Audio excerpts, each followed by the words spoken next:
My roommate doesn't seem to like me very much. I remember introducing myself and he was so startled. He nearly fell out of his chair. I chuckled under my breath and tried to apologize, reassure him, but he promptly stood up and left. I came across him watching TV. I offered a, "Hey, how's your day been?" He turned the volume up so loud the sound came out all distorted.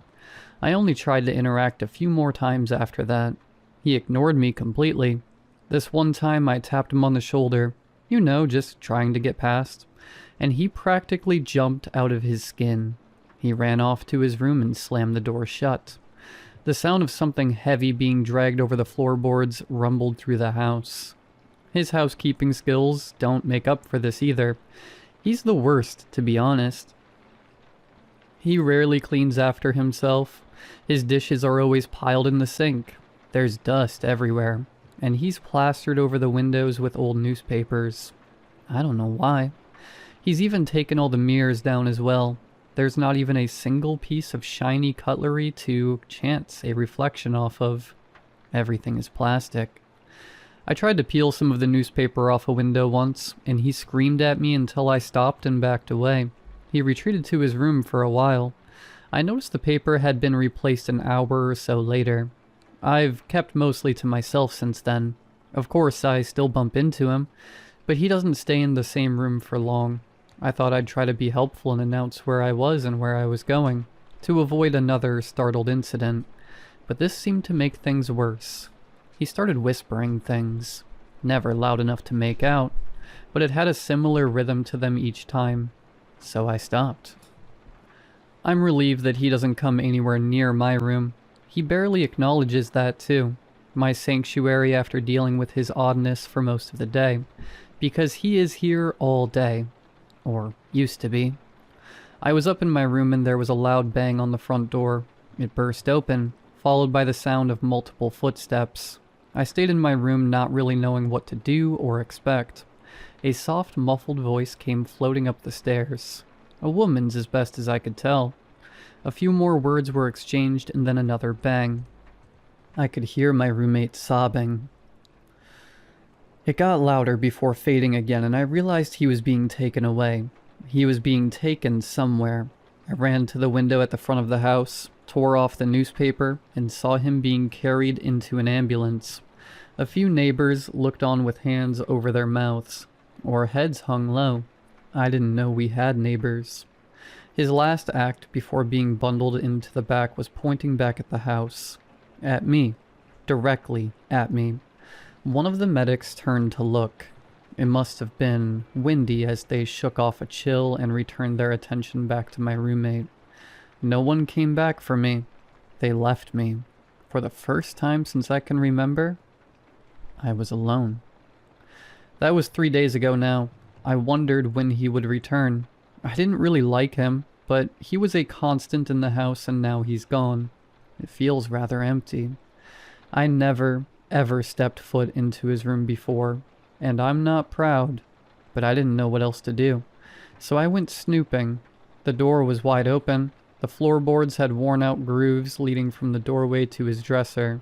His room was a state. Newspapers piled high in each corner, empty takeout containers scattered around the room, growing with mold. Flies buzzed somewhere, searching for what I didn't want to think. His desk was the only area he'd kept relatively clean. A laptop sat open in the center with a scattering of notes pinned to a cork board behind it. I went over and booted it up. It blinked asking for a password. I scanned the notes looking for a clue, but my fingers instinctively moved to the correct keys. Numbers 020226. The desktop was a chaotic mess of saved notepad entries and links to various web pages. I tried a few. There were some for self-help, some on how to deal with grief, coping strategies. Then I found something far more curious. His most recent searches were on topics like seeing things, feeling things, voices, unwanted spirits, exorcisms. His coping mechanisms were obviously failing him. I regretted never trying to get through to him properly. Maybe I could have helped. I tried the notepad entries next. a journal of sorts, starting from March 28th, 26. My therapist wants me to write a journal, like I'm a 14-year-old schoolgirl. Nothing else has worked, so why not, right? I can still see it, hear it, the smell of burning oil and rubber and something else. I want it to stop. I wish I had them back. I'm so sorry. Elias. I jumped forward a few days to March 31st, 2026. I keep seeing it standing there, watching me. It doesn't do anything. It just watches. It's better when it's dark. I can't see it in the dark. I've blocked the windows and taken down the mirrors. If I stop looking, maybe it will leave me alone. Elias. April 1st, 2026. It spoke to me. Hello, it said. Its voice garbled, an amalgamation of theirs. One's own imagination can be very cruel, it would seem. I couldn't stand to hear it again, so I left the room. I don't know where it went after that. Elias. April 2nd, 2026. This thing is growing bolder by the day. I saw it drift into the living room out of the corner of my eye. It sat in the space next to me. I could feel it so close. But I kept my eyes on the TV. Ignore it and it will go away. It tried asking me about my day. It sounds so much like them. I barely held it together. I turned the volume up louder so I couldn't hear it. I'm sure I'll get complaints because of that, but I don't think I could have stomached another word. Elias. April 3rd, 2026. It touched me. Physically touched me. It wasn't in my head. I know it wasn't. It crept up behind me and touched me. The thing touched me. I ran as fast as I could up here and barricaded my door. It can't get me in here. I know it can't. April 4th, 2026. It tried to peel off the newspapers. It wants me to see it. It is trying to torment me. It wants to torment me. I stared. For too long I stared at its face. I could make out some features. Of all of them.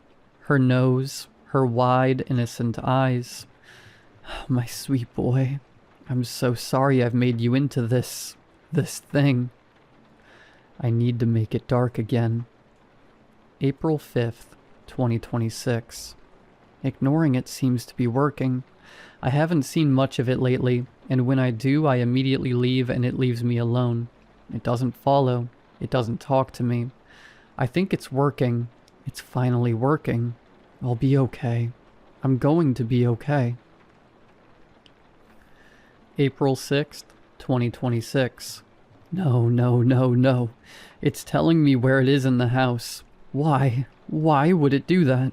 Can it not tell I don't want it here? I want it gone, out of my life. I just have to keep reminding myself. I'll be okay. I'm going to be okay. I'll be okay. I'm going to be okay. I'll be okay. The last entry is nothing but that same phrase repeated over and over again. I realized that was the same day he was taken. He must have still been typing that when they came. I had seen enough. I powered down the laptop. The screen went black, and for the first time I saw my own reflection. A pair of wide, misaligned yet innocent eyes stared back at me. I tilted my head from side to side, as a curious dog would. It followed. I closed the laptop. A note much larger than the rest sat dead center on the corkboard. February 2nd, 2026. Fatal crash on I-95. Father sole survivor. It showed the wreckage of a car. 2 small pictures of a woman and boy were underneath it. I recognized their faces. Elias is his name. I wonder when Elias is coming back. I've booted up the laptop again to ask you all. Does anyone know where they take them? People that scream a lot? I want to say sorry. Maybe Elias will come back. I need him back. I can't remember feeling hungry before he left.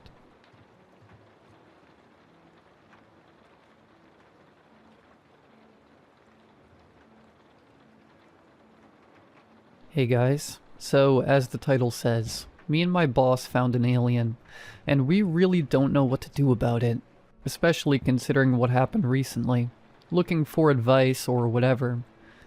So, to make a long story short, I work for a quick check in Scotch Plains, New Jersey. Started working there as a summer job, but now, ever since the ol' art degree didn't pan out, it's been that and Uber for the past 3 years.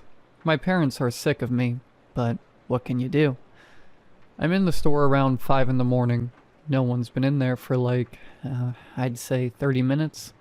And that was just Dale for his morning coffee. My boss walks in and immediately he starts sniffing around. Jay, did you crap yourself? What? Mike, no. What are you talking about? I smell something rancid. Did someone leave out a thing of milk? No. I inhaled deeply as well, and sure enough, there was something faint and sickening from inside the store. It's probably a dead rat. Better not be. I paid way too much for those ladybug pest people to not get rid of the nest. He went behind the counter and grabbed a broom. I'm gonna look around. Knock yourself out. My boss started circling around the quick check, checking under displays and checking out the employee break room. He went into the back storage and let a soft, "The hell?" out. He came out and walked out towards me.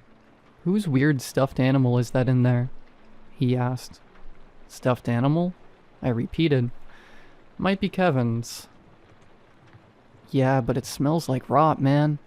Like he's been jerking off into it when he's on his break. I shuddered. You need to get rid of that thing. No, I don't want to touch Kevin's weird thing. I haven't reported you for those Zins that have gone missing. You owe me.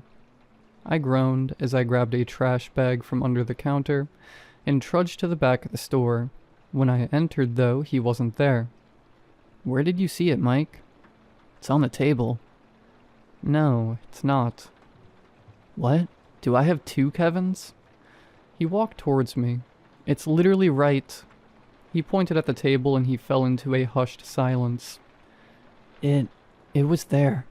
He turned to me. Okay, Jay, screw off. I don't know what sick prank you're pulling, but whatever plush toy you filled with crap or whatever. What are you saying, Mike? I didn't.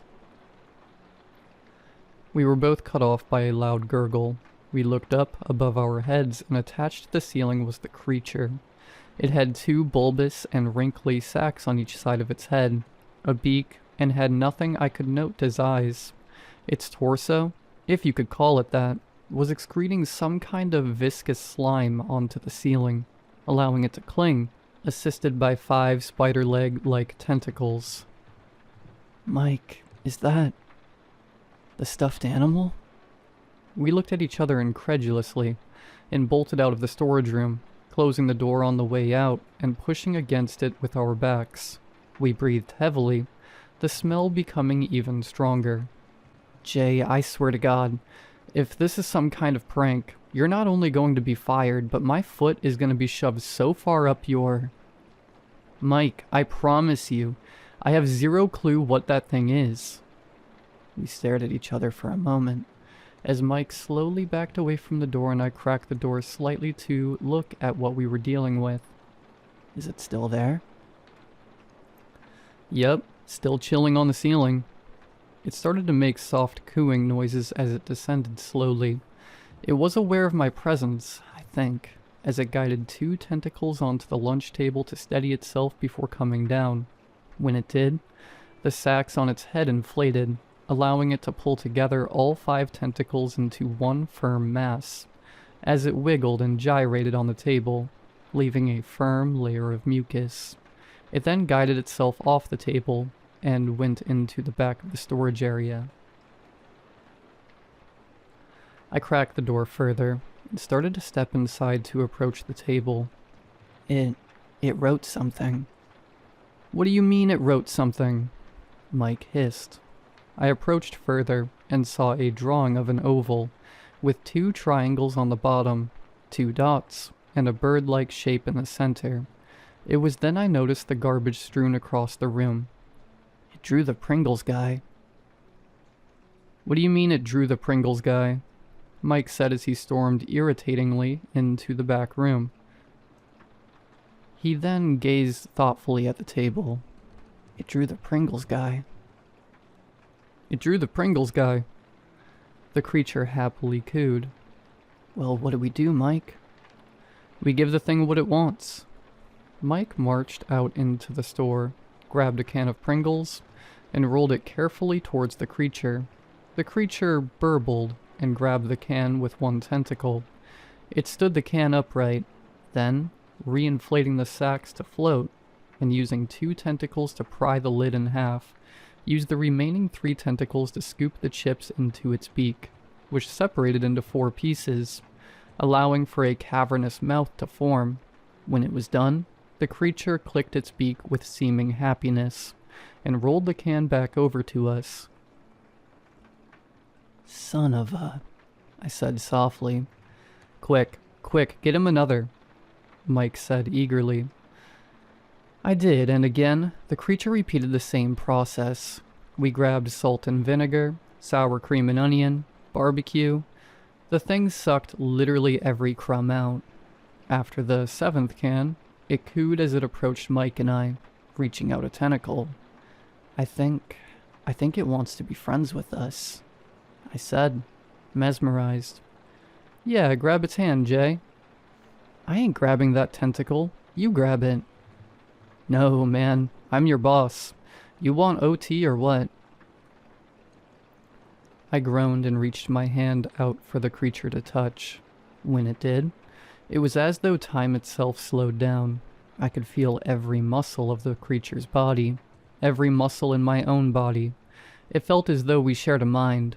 I saw a lush yellow paint, and I saw grand, majestic creatures. And then I saw the empty vacuum of space, and the deep, deep cold, for what could have been millennia, until there was an unfreezing and he was here. I started to cry. Jesus, are you okay, man? I disconnected from the alien. No, I mean, yeah. He's beautiful, Mike. He's just like us. Mike stared at me incredulously. What? Did he make you gay? No, it's not that, it's just... Hello? Is anyone here? A shrill voice echoed through the store. We're on the clock. I pointed to the alien. You stay here, little guy, okay? The alien clicked his beak. Then Mike and I left the storage room. When I came out, there was a woman at the counter, tapping her foot impatiently. In one hand was a $10 bill. In the other was a gallon of milk. Mike went into his office, and I went behind the counter. Hi, I'm sorry about that.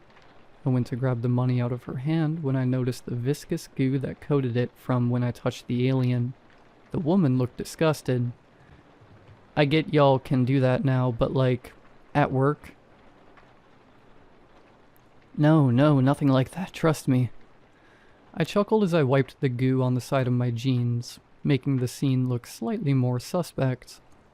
Okay, just give me my change, she said as she looked away. She sniffed in and then looked back at me, and then towards my torso and grimaced. Do you even know what condoms are? I don't know. Do you know how to keep your mouth shut? I said, counting the change. She scoffed. How rude. You people need to treat others with respect, she said, grabbing her change in her fist and leaving the store. I sighed deeply before going back to the storage room with a can of Pringles. I watched the little guy suck them down as he climbed around the storage room. I tried to give him other snacks, Lay's chips, fruit snacks, heck, even a sandwich, but he only liked the Pringles. Hey Jay, Mike said, entering the room and closing the door.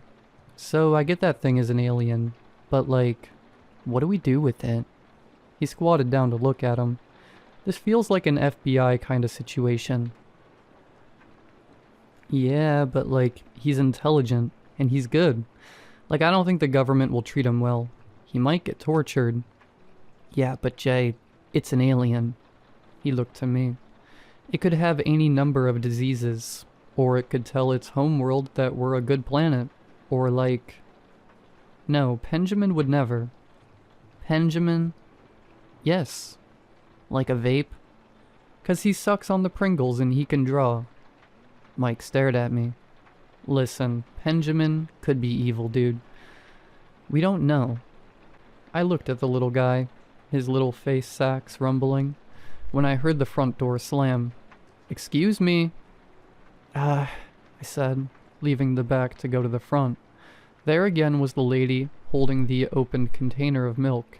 This milk is expired. Expired! How dare you? Are you trying to poison me and my children? She screamed. No, ma'am, nothing of the sort. What day is it today, What day is it?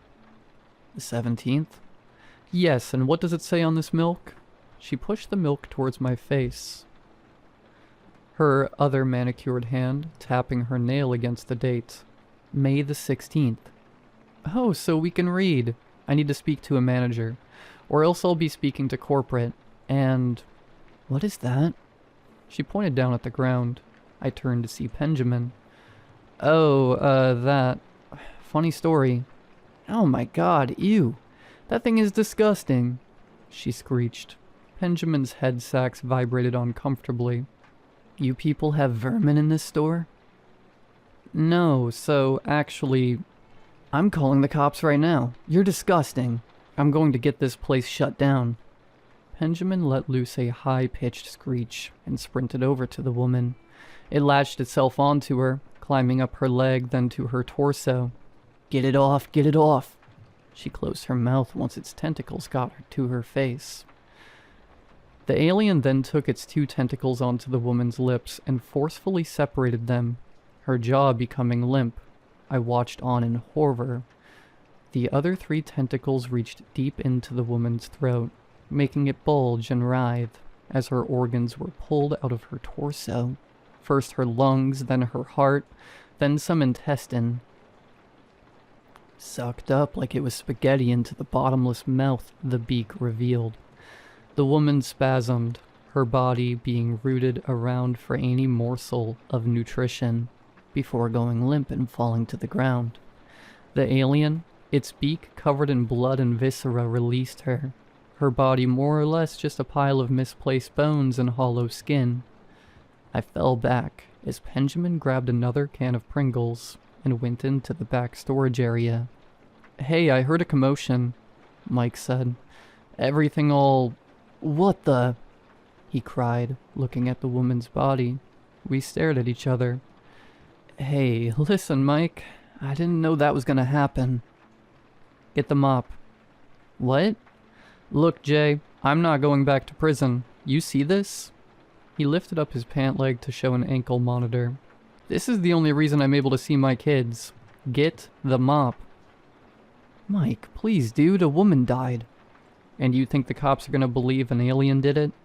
He screamed. He was right, so I got the mop. We dumped what remained of the woman in the Watchung Reservation. There was a nearby creek that was pretty active, so she kinda just floated away. The whole situation kinda has torn me up inside. No pun intended. Anyway, coming over here to ask if anyone has any experience with this kind of thing.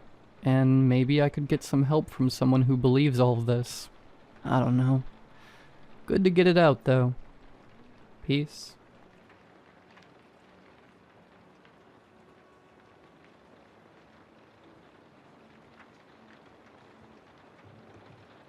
I hate AI. To be exact, I hate how absolutely everywhere it is. Every third tweet you see on Twitter looks generated by ChatGPT. My grandparents wouldn't stop falling for AI-generated cat videos. Even my diary app has an AI feature to write my thoughts for me. Like, God, give me a break. And this BS has been taking away all the passion I have for my work, too. When I was a junior marketing content creator 2 years ago, my work was fun. Brainstorm hooks, record 2 videos following recent TikTok trends, submit them to my supervisor for checking, post, done. I'm the supervisor now, and things have changed a lot in 2 years.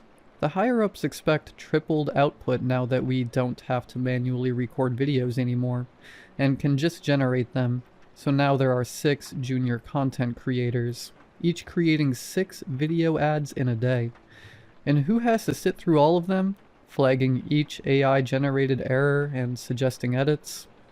Me. My boss knows I need to really lock in to finish all that quality checking, so he allows me to fully work from home. At least I have that.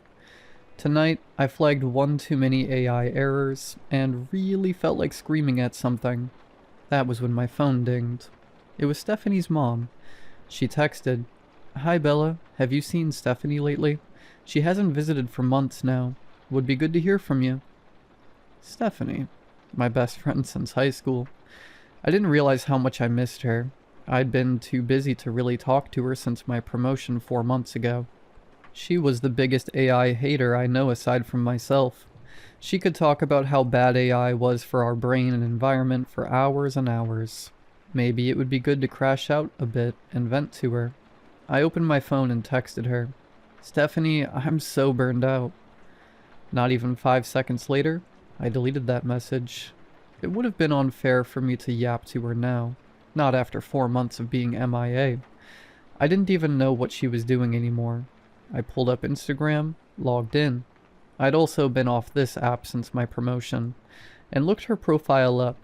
From her latest post, I could see that she was still a community manager at Hypno AI. I say this affectionately, but she's such a living contradiction. She hated gifts, but she and her mom gave me handmade presents all the time. She used every privacy tool known to man, but trusted me with her password manager account. She works at the biggest AI company, and yet she hated AI.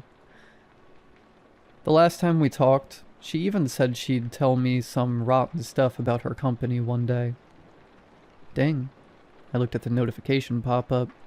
"Hey Bella, sounds like you were upset. What's up?" Stephanie already read my text. "Can I vent a bit? So sorry this is my first text in months, lol. You know how busy I've been." I replied. "OMG, what's going on? Don't skip details. I live for the full story." I love Stephanie. She had every right to ignore me after I went missing for that long. But here she was, ready to lend her ears like she'd always been. I sent her a voice note yapping everything out. "Bestie, yeah, no, this isn't just burnout. This is structural nonsense." She texted, "Dang right, this is structural nonsense. The higher-ups won't listen to me when I say that the video generation tools they provide us with aren't good enough for the click-through rates they demand. They think that everything can be solved with better prompting." I continued venting about everything for an hour. Then it was only fair for me to let her vent too. Hope this Hypno AI employee didn't mind listening to me crap on AI like that. "How have things been for you?" I said. "Bella, I don't mind at all. This isn't just a venting session. This is basically user research at this point." "Right. I guess this is feedback for your company's video generator tool." "Girl, this kind of feedback is all I get from the community nowadays." "Oh, right, you handle all the community feedback, don't you? How's it going?" "Yeah, on one hand, it's actually exciting seeing what AI can do when it's used properly, like helping people brainstorm, speeding up boring parts of work, making creative stuff more accessible. That part, genuinely cool. But a lot of companies choose to use AI the way yours does. More repetitive, more volume, less meaning." Huh. Helping people brainstorm. Making creative stuff more accessible. Her job surely has changed her. She used to absolutely loathe the idea of using AI for generating ideas and art. "Okay, AI shill. Didn't think I'd see you start tolerating AI," I said. She paused for some time before typing again. "Yeah, you caught me. I still hate how people use AI to replace thinking. Still think it makes work worse, more shallow, and yeah, your situation is basically that in action." She replied, "But I've seen moments where it actually unblocks people instead of replacing them. Like when someone already has taste, judgment, ideas. and AI helps them move faster, not think less. I went on catching up about her life. While we were at it, I scrolled through her Instagram profile for some visuals. Apparently she'd been transferred recently. I'm not sure why a community manager needs to be moved to the capital city, which is in a whole other province, but I enjoyed looking at her pictures there anyway. Until I noticed something weird. When you have to carefully nitpick dozens of AI stuff every day, you start noticing the ways in which it looks off. No, I don't mean things like too many fingers or distorted text. They have pretty much figured these out. I'd even say 2026 AI images often look indistinguishable from real photos. However, I can always tell when something is AI generated from how minor details change ever so slightly with every generation. How things look too clean in a way that real photos never do, even when you ask the AI to add stuff like motion blur. The blur will look too clean, if that makes sense. Other things, I can't even put into words. And I saw all these signs in Stephanie's pictures. I couldn't believe it. Not only does she tolerate AI now, but she uses AI to generate all her recent Instagram posts too. What happened to the Stephanie I used to talk crap about AI with? Don't be mad at me for being too good at this, but do you use AI for your IG pics? I can tell, I asked her. She took a little longer than before to reply. Bestie, you really woke up today and chose violence, huh? First of all, the audacity of that little I can tell, she finally replied. But also, okay, wait, define use AI. Because people say that like it's one thing when it's actually a whole spectrum. Girl, I sit through at least 36 AI videos every day. I know when pics are made with AI. I replied. And dare I say, I think your pics are fully AI generated. Sorry. Girl, fully AI generated? You didn't just offend me, you broke my entire little heart, she answered. What I will admit is, yeah, I probably lean a bit too hard on editing tools sometimes. Lighting fixes, smoothing, cleanup, stuff that edges into that AI-enhanced look. And I get why your brain goes, suspicious, after being marinated in 36 AI outputs a day. No, she was lying. And I'm not sure why. I edit videos for a living. I can tell edited pictures from AI-generated ones. I scrolled through her pictures some more, to look for some definitive proof that her pictures are AI. I wasn't going to demonize her for using AI or anything like that. I just didn't like how she was lying to her own best friend. Call me crazy, but the more I scrolled, the more I noticed that her captions sound a bit off as well. Does she generate her captions too? Is everything on her profile AI now? I wish I could tell. I'm not that good at telling when text is AI generated. I stopped scrolling and zoomed out to her picture grid. The last picture that looks real was 15 posts down, 3 months ago. A picture of her and her mom. Her mom. I forgot I was supposed to tell her that her mom texted me. By the way, your mom reached out, I said. Sounds worried. Said you haven't been visiting her. She took some time to type out her reply.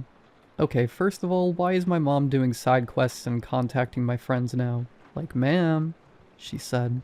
But yeah, she's not wrong to be worried. I haven't visited in a while. Like before, going home was just a casual thing. Now it's a whole production. Gotta plan it, book a train, carve out actual time instead of just popping by for a weekend. You should at least call her. Oh, I do. I don't just call her. I still text her. I send money. We're fine. It's just the physical visiting part that slipped, she said. And if I'm being honest, I've been having too much fun here. It's not just about freedom. It's about not having to orbit around family expectations all the time. And it's not even that something bad will happen if I go home. It's just, you know how it is. You slip back into old dynamics without even trying. Old dynamics? What the hell was she talking about? Stephanie had the best relationship one could have with their mother. What could have happened to their dynamics these last few months? You're like a whole different person now, Steph, I said. You're far away. You use AI for your pics, and now apparently you have issues with your mom. Want to tell me what's really happened since we last met? That reminded me of something. The last time we met, there was that gossip about her company that she still kept secret. Some dirt she'd tell me about one day. Maybe this was a good time. She was typing. I typed alongside her. Anyway, remember that tea about Hypno AI you told me about 4 months ago? She stopped typing. Then she wrote, "Go on." "What do you mean, go on? You're the one with the tea," I said. "Bestie, that was 4 months ago. You're gonna have to jog my memory a bit." "I don't know what that was about. You just told me you knew some rotten stuff," I wrote. "Now if you're ready to spill, I'm ready to listen." She stopped replying. Her little green online dot disappeared. I decided to tease her a little. "Don't forget that I have access to your password manager. I can find out myself if I want to." She went online for a bit, then immediately went back offline. Weird, but it was already 1 a.m. anyway. Maybe she'd fallen asleep or something. I looked at the clock again. Damn, it was already 1 a.m. I can't believe I'd been catching up with her for 3 hours. Time flies when you're texting with your best friend. I plugged my phone in, brushed my teeth, and took a bath. Something felt awfully wrong with that texting session. Too much has changed about her in such a short time. I'll give her a call tomorrow to make sure she's really okay. When I climbed into bed and checked my phone again, there were already 4 new notifications from Stephanie from the 30 minutes I'd spent in the bathroom. "I really miss you, Bella. Want to meet this weekend? Why don't we hang out somewhere? I'd love to spill the tea over dinner. Bestie, why are you acting all non-gossiper now? I know you're online. Let's have a video call at least. You live in 23 South Dharma Street, flat 4, right? I might drop by sometime." My heart skipped a beat at that last notification. What the... How did she know my address? She never visited me at my new apartment, and I never told anyone my address down to the flat number. Maybe I told my parents, but she surely couldn't have contacted them and heard back this late at night. And why was she suddenly so excited to meet me? She always preferred texting ever since we graduated high school. I put my phone on DND and tried to sleep. I couldn't. So now I'm up in bed, typing this to hopefully calm myself down a bit. I think she texted me some more. I don't know. I really don't want to check my notifications or turn DND off right now. As I am deep in thought about what to do, my night lights and fan suddenly cut out. I reach for the switch of the ceiling lights and flip it on. Doesn't work. I get up and pull open the blinds. There's not a single light in sight. The city is completely dark. What the... There wasn't anything on the news about a citywide outage. I think I just heard something break in my living room. What is going on? Update. Hey, it's me again. It's morning now, and the power is finally back on. I'm still not entirely sure what caused the outage last night. I wish the mayor had given a heads up beforehand. It's not just about keeping the public safe. It's about people not spending half the night guessing what's going on. Anyway, I just wanted to let you know that I'm completely fine. Turns out it's not anything serious or dangerous. It's just that a glass fell in my living room and startled me. That's literally it. I definitely let my imagination run a bit wild and hit post way too quickly last night. I gave Stephanie a call, and apparently I gave her my address during our last meeting, and completely forgot about it. That one absolutely caught me off guard. She's really okay, by the way. She's not just enjoying her time in the big city, she's fully embracing it and making the most of the experience, which is really nice to hear. Honestly, it got me thinking, maybe I could move there too someday. I mean, I already work from home most of the time, so it's not like I'm tied down to one place. I'm pretty sure my boss would be open to it. That's everything from me for now. Hope your morning's going better than last night turned out to be on my end.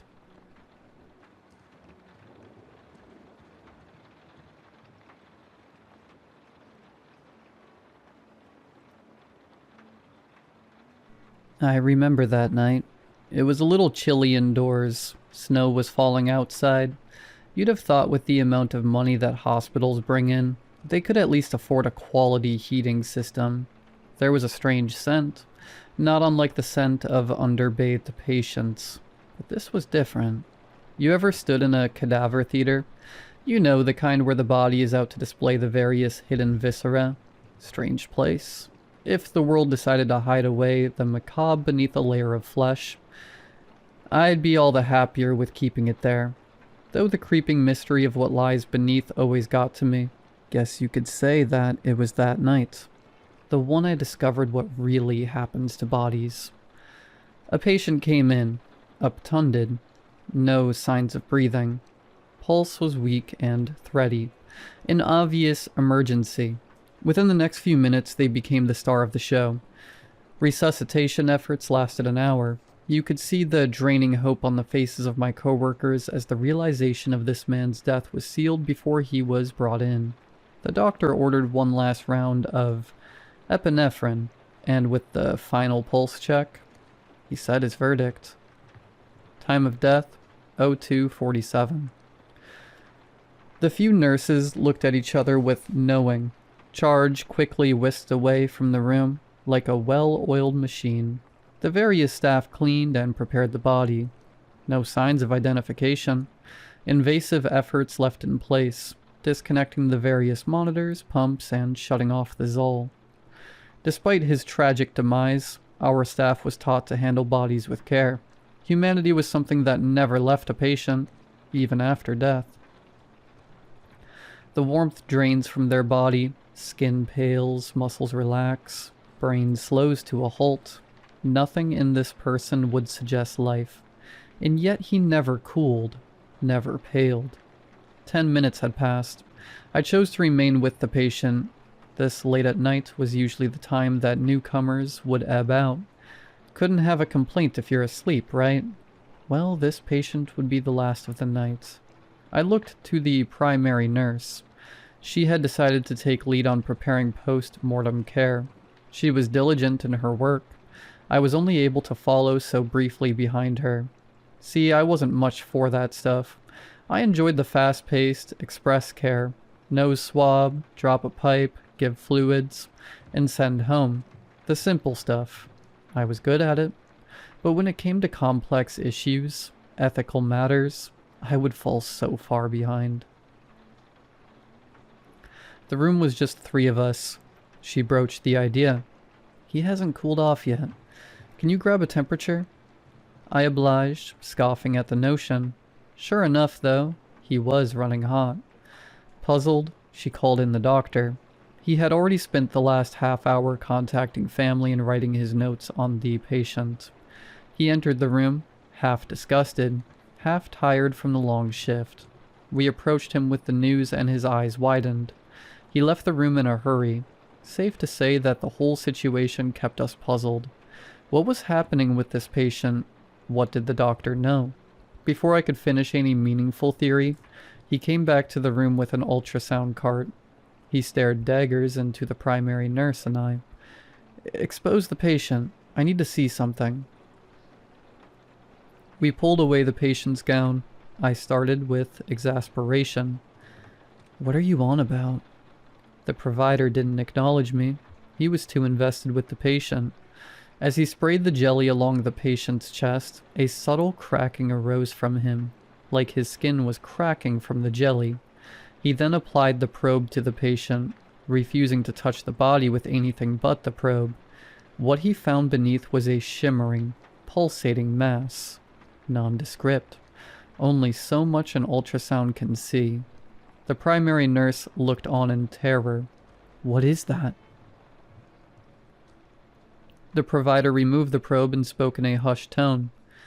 The patient isn't dead. It hasn't been born yet. The primary nurse looked on, expressionless, disbelief slowly painting her face as the silent moments grew on. I looked between her and the doctor, and the only idea I could muster slipped from my lips. Are you suggesting we perform a C-section? The provider nodded. He turned to us and with urgency and ushered us into action. We have 5 minutes to deliver. Contact birthplace. Let them know we are getting a new admit. What happened next was a flurry of bodies. All walks of medical experience came in and out of that room, yet none could define this experience with any reasonable certainty that what we were trying to save was a neonate. Monitors were attached to the deceased patient. I had taken to establishing a sterile field with the provider. Within minutes, we started the procedure, an emergency and arguably dirty cesarean section of a deceased male patient's chest. I was awestruck when we finally delivered it. A small, placenta-wrapped neonate, rustling beneath its amniotic sac. To this day, I cannot explain how this happened. On February 17th of 2022, we delivered a healthy baby girl named Cindy. She was placed under state protection. Our social workers continued to provide any outside resources and get in contact with extended family, but it appears as though she was the last of her line. Last week I brought her home. I applied for adoption and was approved within short order. I was worried at first. Her checkups came back normal. She was a pediatrician, and my work is offering me maternity leave so we could get settled. It's 9:46 p.m. of February 26th. I can't find her, and I'm starting to feel an intense, writhing pressure within my chest.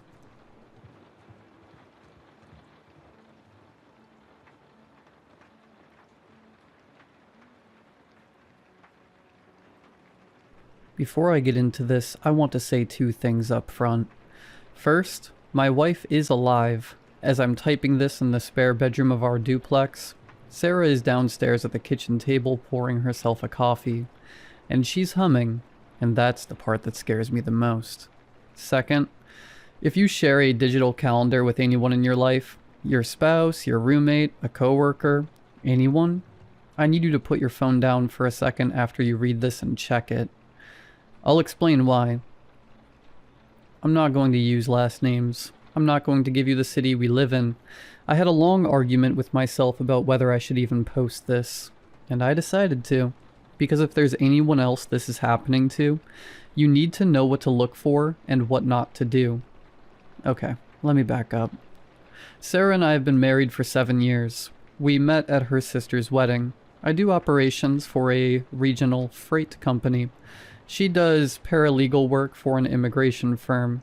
We have a normal life. We rent the upstairs of a duplex on a quiet street. We have a cat named Mortimer, who is a moron. Both of us work weird hours, so about 3 years into our marriage, we set up a shared Google Calendar so we'd stop double booking ourselves on date nights. It worked. It was boring. For 3 years, it sat there doing what calendars do. About 6 weeks ago, on a Sunday, Sarah looked up from her phone over breakfast and asked me what I was doing on Tuesday at 9 p.m. I checked. My calendar was empty. I told her so.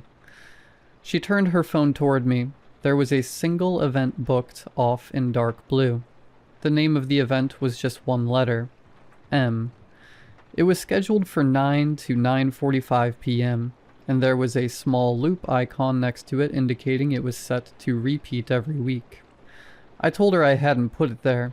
She laughed and said I must have added it half asleep and not remembered, which, and I want to stress this, is something we both did sometimes. There's no evil in that explanation. We just chalked it up to a sync hiccup and moved on. Here's what I should have paid more attention. The next morning, the event was gone from her calendar. Like, fully gone. Not in the trash, not in any history log. Gone. But when I opened my own phone, it was sitting on my Tuesday at 9 p.m. Just the letter M. Exactly the way it had appeared on hers. I deleted it. I figured one of those weird Google Sync things had double-loaded the entry. No big deal. 2 days later it was back, but only on Sarah's phone again. This is the part that started to get under my skin. We tried everything. Sarah unshared the calendar from her end. The event came back. I deleted the entire shared calendar from my account. The event appeared on a calendar I hadn't yet recreated. We tried logging out, logging back in. We changed passwords. We called Google support, and a guy with a soft voice on the other end of the line told us he had never seen anything like that before, and that he could not reproduce it on his end. He told us to take screenshots and send them in. We tried. The screenshots came out blank. I want to underline that for you, because it's the moment I knew this wasn't a tech problem. We were holding a phone up, taking a picture of it with another phone, and the picture would come out wrong. The event was clearly visible to the eye on the screen we were photographing. The image file would not contain it. The pixels were just gone. The whole first week of this happening, we treated it like a joke. We started calling the event Mr. Eldritch between us. By the second week, neither of us were laughing. Tuesday night came, the first Tuesday after we noticed the event. I was on the couch, watching some show I don't even remember. Sarah was upstairs in our bedroom. At 9 p.m. exactly, I heard the bedroom door open. She came down the stairs already with her keys in her hand and her coat on, and she walked through the living room toward the front door without looking at me. I said her name. She didn't turn. I said it again, louder. She paused at the door, halfway through it, and looked back at me. Her face was completely blank. Not annoyed, not confused. Blank, like a piece of paper. She said in a voice that was hers, but somehow flatter. Remember? And then she walked out and shut the door behind her. I sat there for a second. Then I got up and went to the door. Her car was already pulling out of the driveway. She came back at 9:46 p.m., 1 minute late. She walked in, hung the keys up, took her coat off, sat down on the couch next to me and asked what I was watching. I asked her how it went. She looked at me with what I can only describe as polite confusion, like a stranger trying to be friendly, and asked me how what went. She had absolutely no recollection of leaving the house. The keys had been hung up. The coat was on the rack. Her shoes were back in the hall. But when I pushed her on it, she said, "What do you mean? I've been upstairs reading." I checked her phone while she was in the bathroom. The event was gone. So was the location data for that 45 minutes. Google Maps timeline, which usually tracks her every move because we both have it turned on, just had a blank gap, like she'd been turned off. Okay, I want to pause for a second here. Because I know how this sounds. I know what you're thinking. I had the exact same thoughts. Affair, sleepwalking, some kind of stress fugue, early onset something. I've spent 6 weeks turning this over in my head trying to find an explanation I can live with, and I have found not one. Just keep that in mind as we go. The next week, the events multiplied. It wasn't just M anymore. There were entries with names like pick up at Eldridge, second meeting, bring the file. The timing always landed in the late evening or early morning, never during work hours. Each one only ever appeared on one of our phones at a time, and only ever in the future, never in the past, never in a way that could be checked. The Tuesday after that, Sarah went again. Same blank face, same minute late return, same total amnesia. That weekend, I told her we needed to take her to a doctor. I'd been keeping notes in a Word document on my work laptop, and I tried to show her the notes. She read them with a polite, almost amused expression. When she got to the part where I described her leaving the house and not remembering, her face changed. Not into fear, but into something more like recognition. She said, "Oh, that's strange. I don't remember any of that." And then she stood up, walked into the kitchen, and started loading the dishwasher. That night, around 2 a.m., I woke up because Sarah wasn't in bed. I got up to look for her. I checked the bathroom, the living room, the kitchen. Nothing. Then I noticed the door to the spare bedroom was cracked open, and there was a faint glow inside. I want you to picture this exactly the way I saw it. She was sitting on the floor of the spare bedroom in the dark, with her back against the wall. Her legs were straight out in front of her like a doll. Her phone was open in her lap, screen on, and her face was tilted down toward it. The glow was lighting her face from below. She wasn't moving. She wasn't tapping anything. She was just staring at the screen with her face about 6 inches from it, and her mouth was moving like she was reading something out loud, but no sound was coming out. I said her name from the doorway. She didn't react. I said it louder. Nothing. I crouched down next to her and looked at the screen. The calendar was open to an empty week. Nothing on it, not a single event. She was staring at a blank schedule and reading it like a book. I put my hand on her shoulder. Her skin was cold. Not skin temperature cold. Full-on cold pillow cold. I shook her gently. She blinked. She looked at me. She said, "What time is it?" I told her. She said, "I have to be up early." Then she stood up, walked back to bed, and went to sleep. In the morning I asked her about it.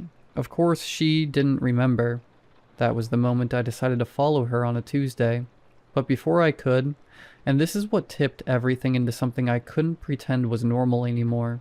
Last Saturday, an event appeared on her phone in the middle of the day. That was new. Saturday afternoon, 2 p.m. The event was called Open Group. I made up an excuse to be out of the house when she left. I parked 2 streets over and watched her car pull out of our driveway at exactly 1:47 p.m. I followed her at a distance. She drove 40 minutes out of town, past the suburbs, past the highway exit we usually take, past everything I recognized. She turned off the main road and into the back of a closed strip mall, one of those dead retail plazas where the only thing left is a Dollar General and 3 empty storefronts with brown paper in the windows. There were 8 other cars in the lot. They were already parked, evenly spaced, and the drivers were already standing outside of them. Sarah got out, locked her car, and walked to the center of the lot. The other people walked towards the same spot. They formed a loose, irregular circle, maybe 15 feet across. Nobody spoke. Nobody made eye contact. They just stood there. I parked across the street behind a dumpster, with my engine off and my lights off. I had a pair of binoculars in the glove box from a camping trip last year. I used them. I want to describe to you what I saw because I am still not entirely sure what to make of it. For about an hour, those 9 people stood in a circle and did nothing. They didn't sway, they didn't shuffle, they didn't speak. They stood like mannequins. Their breath was making fog in the cold air, but otherwise they could have been dead. At some point, I want to say around the 50-minute mark, but my sense of time was gone by then. One of them, a man in a tan jacket, took 1 step forward into the center of the circle. The others didn't react. He stood there for maybe 30 seconds. Then he stepped back into his place in the circle. That was it. That was the whole event. At exactly 3, all 9 of them turned around in unison, walked to their cars, got in, and drove away. None of them looked at each other. None of them said goodbye. There was no signal that I could see. No one checked a watch. They just all turned at the same second. I followed Sarah home from a long distance. She got in around 3:42, when I came in 15 minutes later, pretending to be returning from errands. She was making lunch. I asked how her day was. She said, "Quiet. I just read." I went into the bathroom and threw up. That night, I went back through every photo on my phone from the last 3 years. I was looking for clues, anything I've missed. Anything that would let me believe I was wrong about what I'd seen. I found 2 things that I cannot explain. The first, in a photo from our anniversary dinner 2 years ago, Sarah is sitting across from me, and her phone is sitting face up on the table next to her wine glass. The screen is on.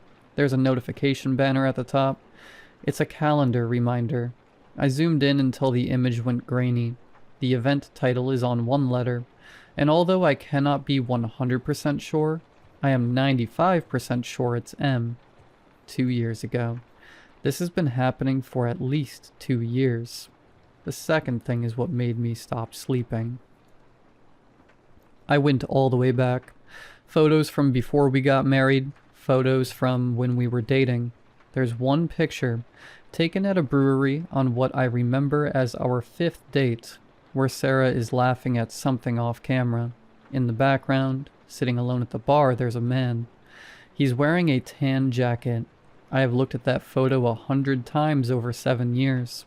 I have shown it to friends. It was my profile picture for a while. I never noticed him before.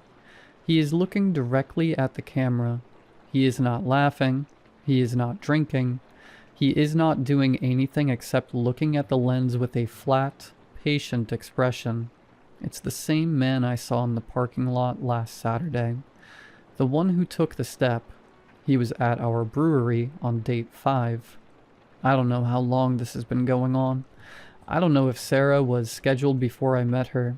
I don't know if our entire relationship was scheduled. I don't know if I was scheduled too and just don't remember being told. I don't know if she'd recognize me if the calendar told her not to. This morning, a new event appeared. It's on my phone for the first time. Not hers. Mine. It's tonight, 9 p.m. The name of the event is Last. That's all it says. I am writing this from the spare bedroom. Sarah is downstairs humming. My keys are on the dresser. My coat is on the back of the chair. I have not put either of them on. I am staring at them right now, and I am not sure if I am the one who put them there. If you share a calendar with anyone, please go look at it right now. Look at every recurring event. Look at every single one. If there's anything on there that's just a letter, or a single word, or a meeting you don't remember making, don't delete it. Don't even acknowledge it. Don't ask the other person about it. Don't take a screenshot. And if you read this and you feel a small pull, like you should be standing up, like you have somewhere to be, sit back down. It's 8:34 p.m. I have 26 minutes. I'll update if I can.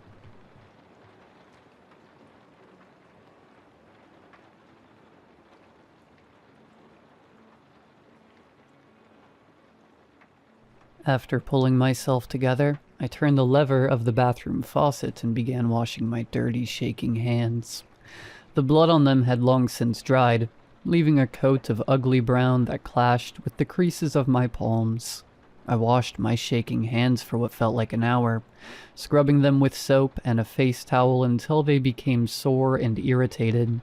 I wasn't able to wash it all off, so I decided to cover the remnants of blood with a pair of knitted gloves I received from my husband years ago, when we were still in love.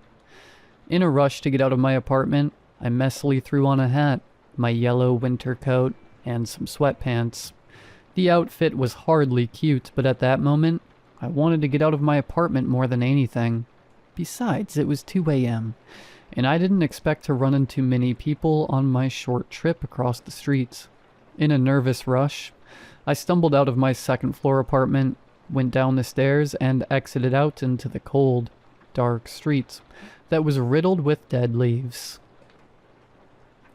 There was a strong window outside that was loud enough to hurt my ears, and sharp enough to pierce through the openings of my clothes. It felt like the winter air was yelling at me, angry that I dared to step outside, away from that scary room. Feeling like a wanderer caught in a fierce snowstorm, I fought against the deafening wind and crossed directly to the other side of the street, to the cafe that I frequented every week. I know it makes no sense to go to a cafe in this situation, but I needed to be somewhere familiar to me, a place where I could think about what I had just done, where I could enjoy one last cup of coffee before being taken away forever. In a strange way, I just wanted to feel normal at that moment. Amidst all of the chaos in my life, this cafe was the closest thing I had to calling a safe space. It was your average chain store, and nothing made it stand out among the rest, really, rather than things like the taste of the coffee, or the calm vibe it had at night. I was mostly drawn to it simply by the fact that it was extremely close to where I lived. Like I said, I lived directly across the street, so close that Through the imposingly large glass doors and window of the cafe, you could see my apartment building's entrance, and even my window on the second floor.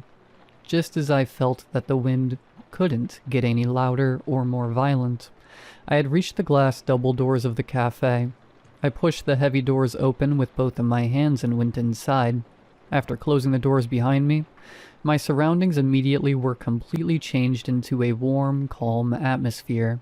The wind outside had gone almost completely silent, and I was welcomed by the warm ambience of the cafe. The dim orange lights, mixed with a low-volume karaoke hits playlist, made me feel as though I'd been swallowed by the scary outside world, but spat out into a forgotten, empty place. With there not being a single other customer in the cafe, I approached the counter, which was manned by the same teenager who was there every Thursday night for the graveyard shift. He was an unassuming, skinny kid that was much taller than me. He always seemed disinterested and nonchalant about being there, which didn't surprise me considering his working hours, and the fact that there were never many customers at this time. One thing that always creeped me out about him was that every time I entered the cafe, he seemed to have been in some sort of trance. Every time I entered the cafe, before I snapped him out of his trance with my arrival, he would always just stare straight out of the glass doors ahead of him, into the darkness of the outside. His name tag had Eli written on it. In a trembling voice, I ordered a simple black coffee, and he made it for me in an instant.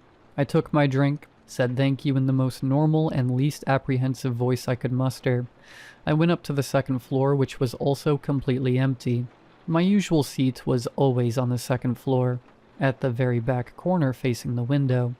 The second floor of the cafe had counter seats along every side of it, except for the side with the stairs. As I climbed up the stairs and started to walk towards my seat in the back, I jumped in surprise when I saw that there was one more customer in the shop besides me. It wasn't weird for there to be at least one other person there, even at this time, but considering my circumstances, being around people wasn't something I wanted at that moment. On the right wall, facing the eastern window, was a man hunched over with his head down, buried in his crossed arms. He seemed to be asleep. In front of him was an open laptop with a completely blank document. The white light from the computer screen shone bright, projecting onto his hunched-over body, and the cursor on the document blinked on and off, as if begging for an entry to be made. I got to my seat, pulled out the wooden chair, careful not to make too much noise with it, and sat down at the counter. The seat faced north, directly toward my apartment building, and I was now eye level with my apartment window on the second floor. I took off my gloves and looked at my trembling hands. Parts of the dried blood still remained. This image reminded me that this wasn't a dream. The blood on my hands was ugly and persistent, as if taunting me. My stomach tightened and I could feel vomit starting to make its way up from my stomach. I ran to the bathroom beside the stairs and threw up what little food I had in my stomach. I forced everything out until there was nothing left, and my stomach started to cramp. On my knees, I clenched the sides of the toilet with tears in my eyes. Eventually, I stood up and flushed the toilet. I washed my hands in the sink again for a few minutes, and I still wasn't able to remove the blood completely from my palms, nor from under my nails. As one would expect, blood was much harder to completely remove than the movies made it look. I remembered at that moment that in all of the crime documentaries I've seen throughout my life, blood was always extremely difficult to clean up at crime scenes. I remembered that it sometimes took someone hours and hours to clean everything up, and even then, it was imperfect. After cleaning myself up, I left the bathroom and started making my way to my seat, when I noticed something to my right. The man at the east-facing counter was still hunched over. He hadn't moved an inch, but there was now something written on his document, in large, bold font. Did killing him feel good? It's okay. You had to. I had always believed that when we read something, we process it first, then we react. But when I saw what was written on the screen, my body reacted before my mind could catch up. As if it already knew the message was meant for me, I staggered back, nearly losing my balance. I backed away from the hunched man slowly, my breathing growing heavier until my chest and stomach struggled to keep pace with the air moving in and out. Different thoughts flew into my head. How does he know about what I've done? Why is he pretending to sleep? He's messing with me. After calming down enough to be able to speak, I swallowed hard and, in a defensive but weak tone, said to the man, "Who are you talking to?" No movements from the man. I clenched my fists and spoke again with my voice shaking. "I haven't done anything. I come here every Thursday night. I don't know what you mean, but you're mistaken." I was defending myself in a way that didn't really make sense to me. Maybe I thought I sounded confident at the time, by explaining to him that coming here is my routine, and that everything was fine and normal. But there wasn't a single movement from him. It was as if he was mocking me, or playing some childish game. If it were a game, he would have been winning. After staring at his back for a while, anger began to rise in me. I was angry at the accusation, that he thought he knew me, that he believed he had power over me, control over me, but I was mostly angry that what he said was true. I had to. I had to kill my husband, for my own safety, my own peace of mind, because I knew that if I didn't kill him, he was going to kill me eventually. He controlled every aspect of my life. He decided what I could and couldn't do, who I could and couldn't see, who I could and couldn't be. He always accused me of cheating or talking crap about him behind his back, or thinking that he was a weak man. I was a prisoner in that apartment, and this coffee shop was the only place I could run to, the only place I had left. Out of a strange, maybe foolish fit of rage and fleeting confidence, I approached the stranger and aggressively grabbed him by the shoulder to twist him toward me. "Who do you think you are?"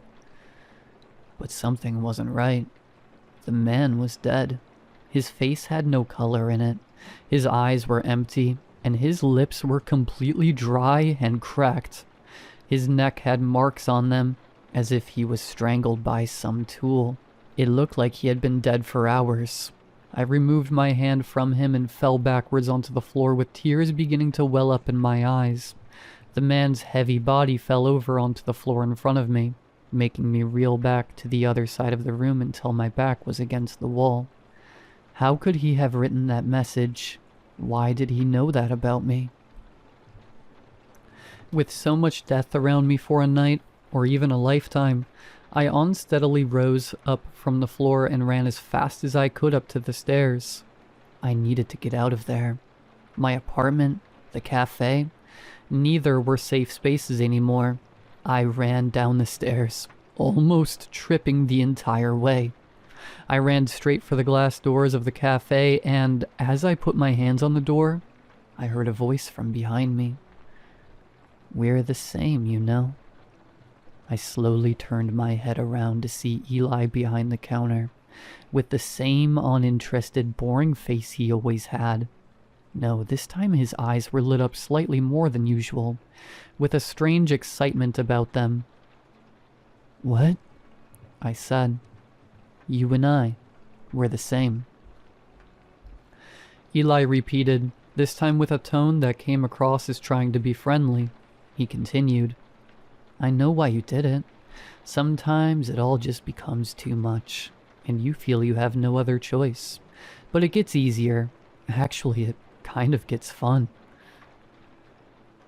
You finally have a say in things. You finally don't feel so powerless.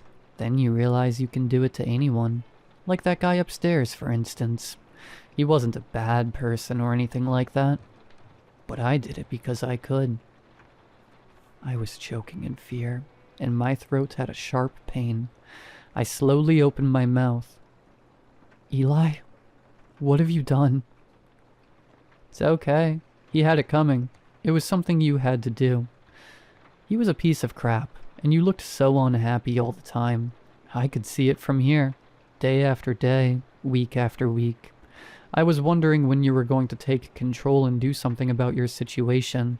You would always cross the street to come here, looking for some escape. But then you realized the best escape was also the simplest. Just killing him.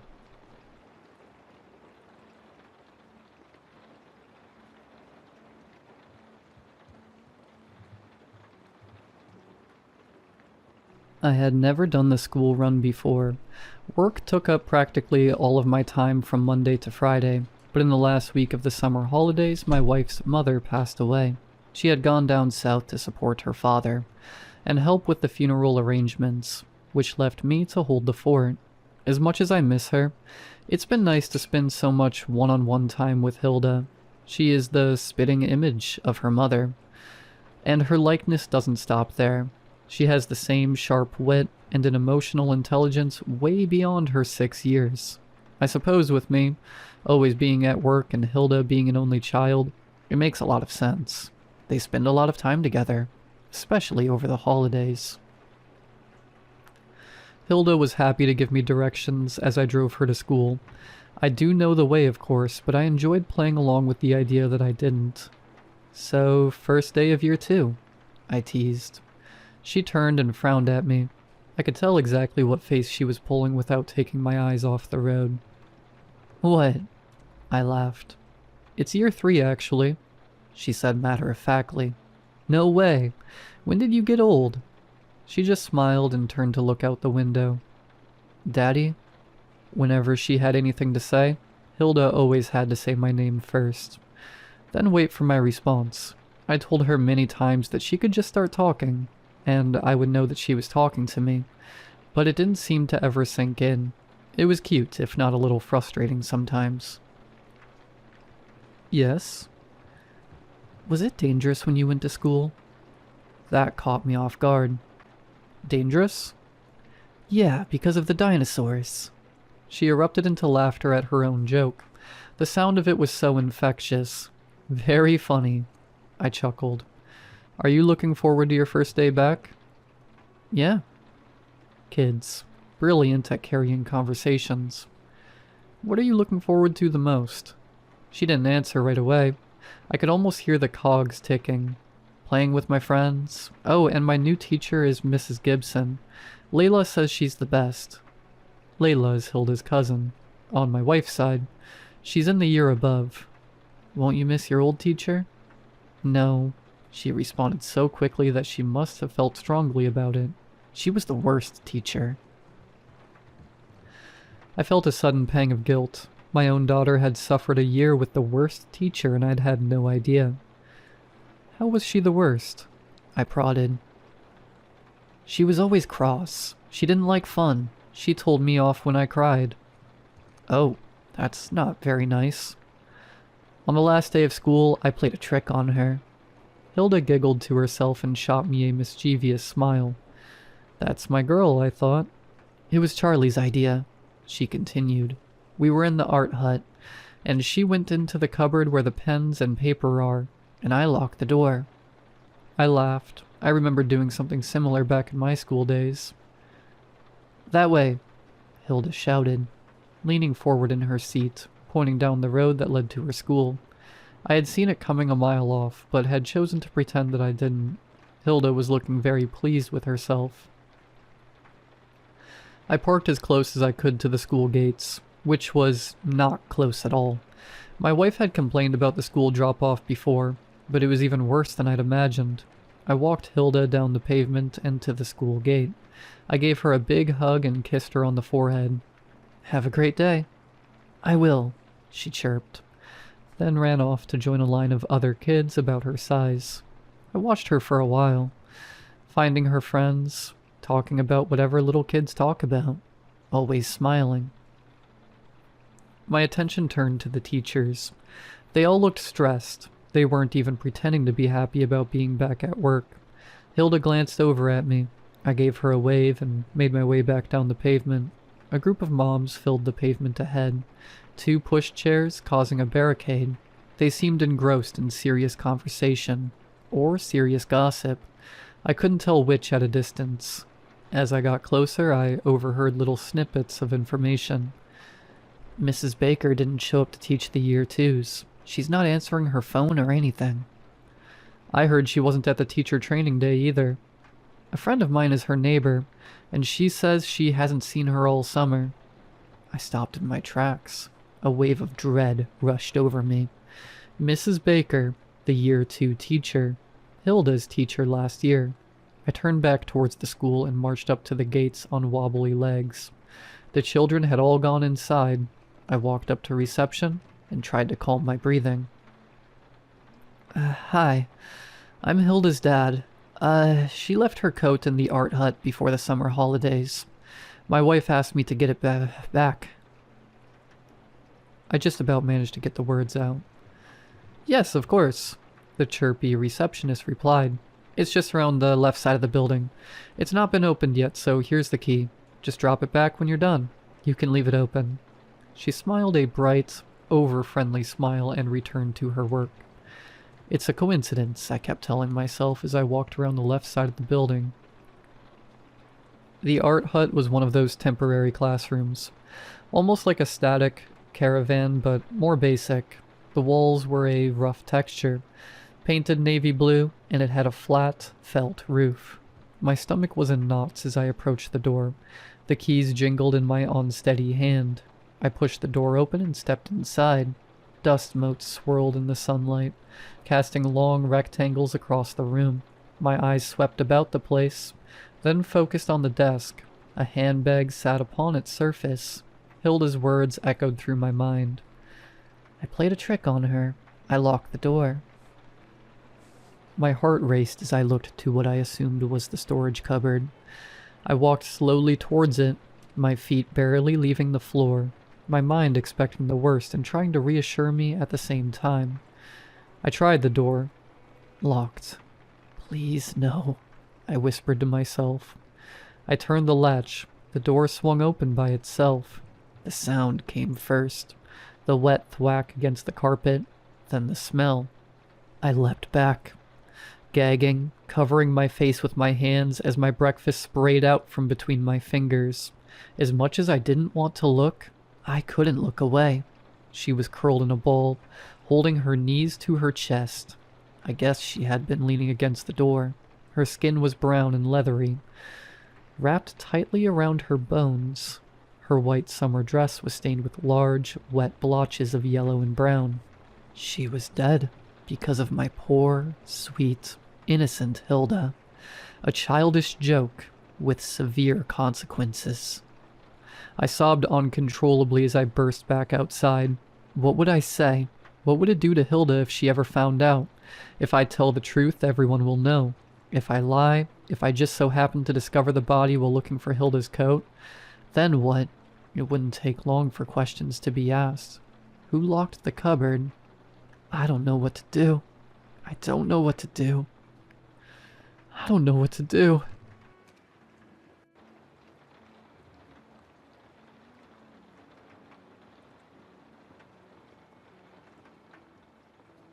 Do you remember how old you were when the sun went out? This is a question I'm often asked by the children in our little colony. I have to answer sincerely because I was only a child when it happened.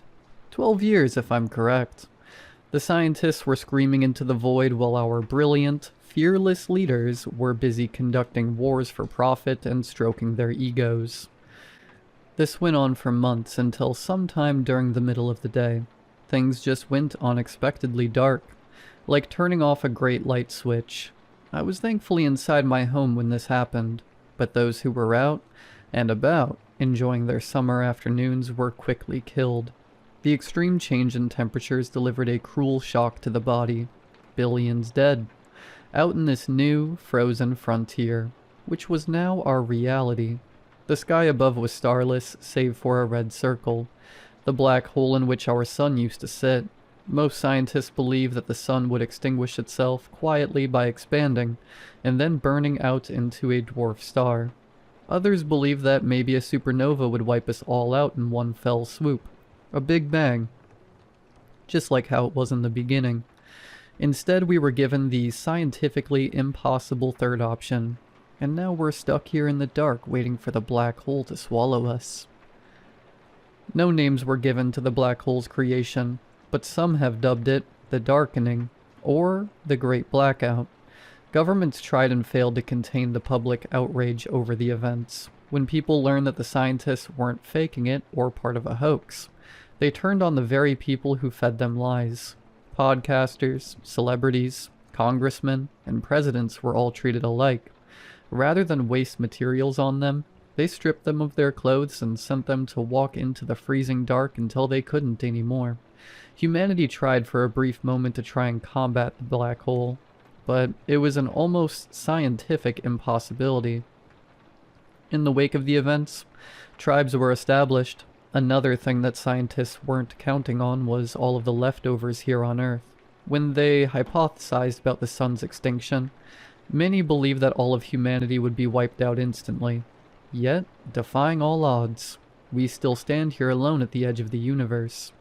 I wish I could tell you that we all came together in one big humanitarian force, but we had far too many differences to live amongst each other. Our group lived by a great river, surrounded by trees. I wish I could tell you where exactly, but maps are useless in the dark. We're Americans, or we're people who live in what used to be the United States. Now we're Prometheans, named after the defiant god who gifted fire to mortals. The name fits since we trade in firewood and other tools that keep people warm. We're surrounded by many different tribes, but we stay vigilant. We've built a large fortress of wood. You never know how large it truly is until you leave the settlement for yourself and look back at it. When the torchlight illuminates it, it's like a castle. Prometheus is a grand fortress, and many of the guards pull their weight in order to ensure everyone's safety. The woodworkers wear their layers, and head out to hack away at the wood surrounding us. Meanwhile, the scavengers branch out, and travel light to try to find whatever might be left behind in the dark. However, there are those of us who stay behind to feed the fires, treat the sick, feed the hungry, and educate the young. I'm a chronicler, trying to write down what was and what is. I work under a candle, writing in my books for hours, and then putting them into the great library for those to read. I write fiction and non-fiction, both a combination of world history that I've gathered from old books, films, and memories.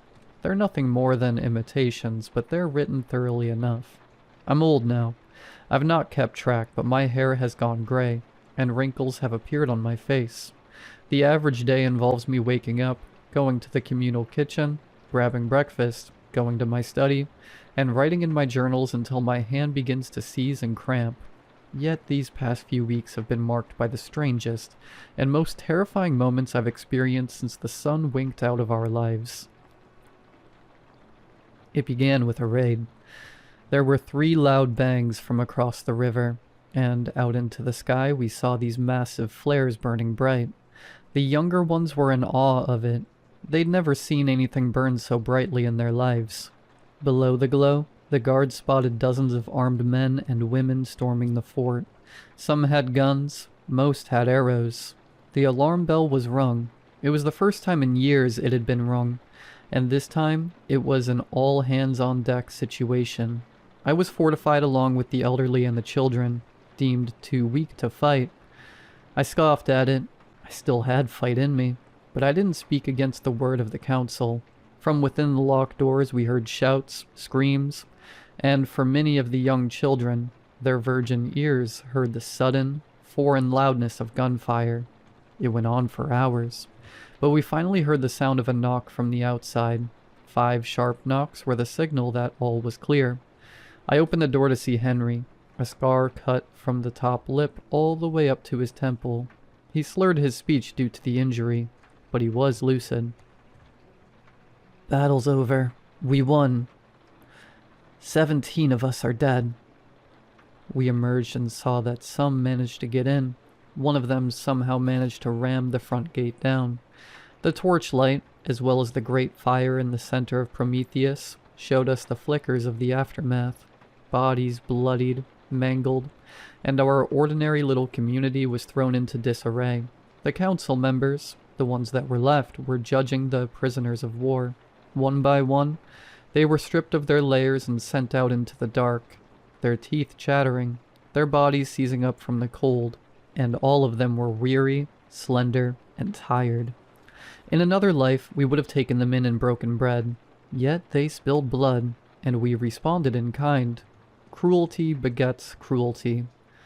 This is the way of the Great Blackout. As they marched out into the dead, frozen earth, I caught a glimpse of the black hole illuminating the blackened sky. I wondered how long it'd be before it swallowed us up. What would it feel like? Would we notice? Would we even care? Their naked bodies disappeared into the void of the dark as they left Prometheus. Certain, painful, and sudden. Or so we thought. I was taking a break from the studies in the courtyard, next to the fire and drinking hot coffee. A delicacy in these times, but as the sole chronicler, I had privileges. Besides, my home was the smallest of Prometheus after all. I was there sipping away as I thought about what my next book should be. Momentarily, I gave thought to retell mankind's foray into space travel with NASA's trip to the moon. Yet how would this be received by a generation that's never even seen the moon in the sky? To them, it's as made up as the fairy tales I've written down. So I pivoted and instead changed the subject to fiction.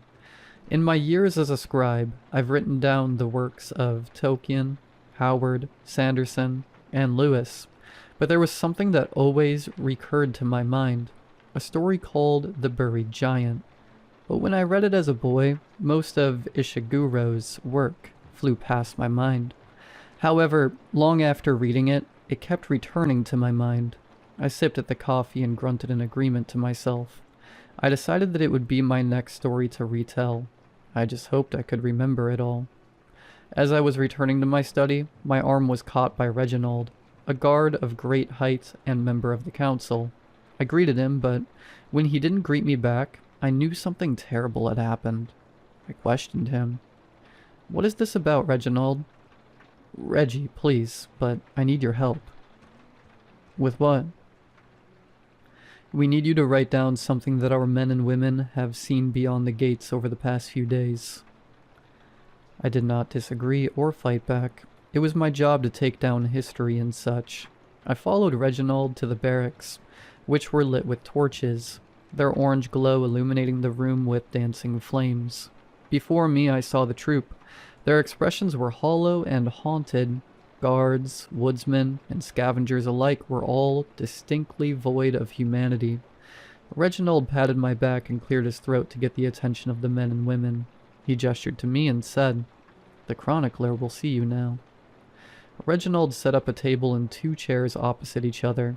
He even fetched me fresh pages and pencils to write with. The first guard to speak was a woman named Hannah, who was in her 30s or so, with long blonde hair tied into a bun, so tight that it stretched her forehead. Her knee bounced rapidly as I was sharpening the pencil, and when I reassured her that there was nothing to worry about, she gave me a look that still haunts me to this day. I told her to begin. "I'm Hannah. I'm one of the woodsmen, and..." She stopped, wafting away tears in her eyes, and continued, "I've seen things I can't explain." "It's okay," I reassured her. "You're amongst friends and allies now." Okay.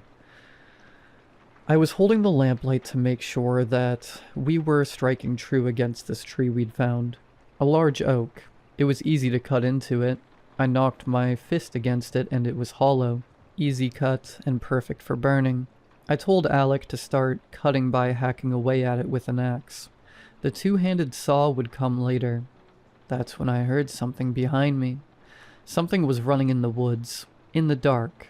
I turned with my lantern in hand, and I saw something ducking behind one of the trees far, far away. I could barely see it because the lamplight can only stretch so far, but... She paused and looked to Reginald. "Could I have some water?" He obliged and returned with a glass. She downed it in one go and returned to the story. At first I saw 2 eyes, reflective, like an animal. But when I got closer, I saw that it wasn't an animal at all. I saw a man, crouched like a wounded animal. He was shaking and he was naked. Naked? Yes, no clothes on him. bare as the day he was born, and he was moving and breathing. It's like the cold didn't even bother him. What did you do next? I shouted at him, asked if he was all right. I thought maybe raiders stripped him, and he was wandering the woods, but the more I looked at him, the more I knew he wasn't right. I inched closer with the lantern. I told Alec to join me, and he did. He had an axe in hand in case anything happened, so we kept going and going until the man was clearer in view. When we were finally on him, he looked wrong. So wrong. His skin was white. We expected that. Look at us, aren't we pale too? But the rest of him, his fingers were black, so were his toes, and his genitals. We thought of frostbite, but not so. He glared at us, and then we caught a true glimpse of his face. The eyes were black save for a reddish-yellow circle at the center of both. The lips were gone, and the teeth that were on display were bent, cracked, and yellowed. There was no nose, only two vacant holes where the nostrils were. I tried to talk to him, but he withdrew, like a scolded child, and then he galloped away. As he did, I could have sworn it was laughing. I thanked Hannah for her time and sent her on her way. She told me that she just needed to be with family for a few days. I said that I didn't blame her. The next person up was a man named Zachary, one of our scavengers. He was short, scrawny, and nimble, a perfect thief. His short black hair was greasy and stuck to his brow. He couldn't look at me when I was ready to begin. I lightly knocked on the table and he jolted awake. He trembled but a moment and then gave a nervous laugh. Sorry, just jumpy. My apologies. No, it's okay. He began his tale. I'm Zach, and I'm a scavenger. As you know, we don't necessarily travel in groups, which is fine by me. I like to keep to myself. I was out there for days until I came across the remnants of what used to be some sort of market. Did it have a name out front? I held my flashlight up to it, but it seemed like gibberish. Something called a Walmart? I chuckled at this, and everyone looked at me with confusion. Sometimes I forget my age. I told them it was a famous chain of stores that people traded filthy paper and coins for. They were so used to bartering here in Prometheus that my explanation seemed so strange. Zachary continued. When I arrived, I had my crossbow out, ready for anything. I had my flashlight strapped to it, and I wasn't afraid to fight. In fact, I sometimes itch for it. Is that a bad thing? Anyway, so here I was in this massive market, and most of the hallways had been pillaged. But it doesn't mean that there wasn't anything in there. I got a lot of canned food. Big cans, and there was a bunch of candy, too. There were spare clothes that were tattered up and on the ground, but I figured that they'd be good enough for kindling. When I was in there, I actually thought of you, Chronicler. You did? I said with amusement. He smiled. He had his backpack beside him as he zipped it open and retrieved a handful of old books. They were weathered, and the pages yellowed, but all were intact. I looked through them and saw that he'd collected The Stand, the Holy Bible, Books of Blood, and the Odyssey. I marveled at them and thanked him profusely. Zachary smiled, but then soured as he continued his tale. It doesn't take a lot to scare me. I was jumped one run, and I didn't even flinch. I knew what to expect out there. People's desperation makes them dangerous. I should know. I've seen cannibals feasting on a fresh kill, and I've seen dead families on the side of the roads, but nothing like this. Nothing ever like this. I heard someone whispering. It was far away from where I was, but I knew the sound. It was like someone whispering too loudly. I put a bolt in the crossbow and tried to hone in on it. Try to get the jump on it before it got the jump on me, you understand, right? Of course you do. I turned off my flashlight and kept my hand against one of the shelves to figure out where I was headed. I followed it until the whispering got so loud that I could actually make out what it was saying. He stopped and rubbed his eyes, maybe wiping any tears that were about to form. He exhaled with a shaky breath, and when Reginald asked if he wanted anything to drink or to calm him down, he refused. He just sat there, lost in thought, thinking that maybe our little interview was over, but I pestered him. What did she say, Zachary? He sniffled and cleared his throat. They said, do they know that they'll be dead? Over and over again. When I put my flashlight on it, it was a woman, or what I thought was a woman, holding a child. She was naked, and her lips were gone, and... Hell, you heard Hannah talk about it. Even the baby she held looked like it, all white and shriveled with black extremities. And what did you do then? I ran. I didn't even shoot the thing, I was so scared. Does that make me a coward, chronicler? I mean, is that how you're going to write me down as? I calmly reassured him that this little instinctive action of his simply made him human. He was no coward. He was scared and wanted to be as far away from this creature as possible. I told Reginald that I wanted a short break so I could thoroughly write down everything I've learned so far. I gathered down the accounts to the last detail and fleshed them out as best I could into something that resembles a historical account. But I had no idea how to properly describe these ghouls, these almost zombie-like beings that were described by both Hannah and Zachary. When I talked to them, they were terrified, and 100% certain of what they were telling me. I had no reason at all to doubt them. What use is there in lying in a world like this one? What would they gain? Perhaps they should stay nameless. These things, whatever they are. I returned to the room and took my place at the table. A guard was next to give his tale. A stout man by the name of Nicholas. His beard was wild, his hair unkempt, and unlike the others, he stared at me with confidence. He scratched his beard and asked me, "Will this take long? I've got to be getting to my post soon." Reginald told him, "The others have you covered, Nick. You can talk as long as you like." "Is that right?" "Yes." "Huh, how about that?" His posture relaxed as he slouched in his chair, and then propped his elbows up over the table. Without giving me a moment to sharpen my pencil again, he began. "You remember that raid a few days ago? The people with the flares and all that? Well, this happened 2 days after that. We stripped them for materials. You know how we do, right, chronicler? Well, the other guards were taking a brief break to eat, and I decided to just stay out there. I wasn't hungry. I stood on the wall and stood next to one of the torches. It felt good out in the cold. I looked up at the black hole, its little reddish ring glowing against the black sky. Hard to imagine a sky that was blue. Anyway, I just kept looking out at the threshold of where the light would end and the darkness began. I was out there, my eyes glazing over and yawning beneath my layered ski masks. The corpses of the raid were too many to move in just one weekend, so there were plenty still scattered across the ground down there. I was in the middle of rubbing my eyes when I saw something odd.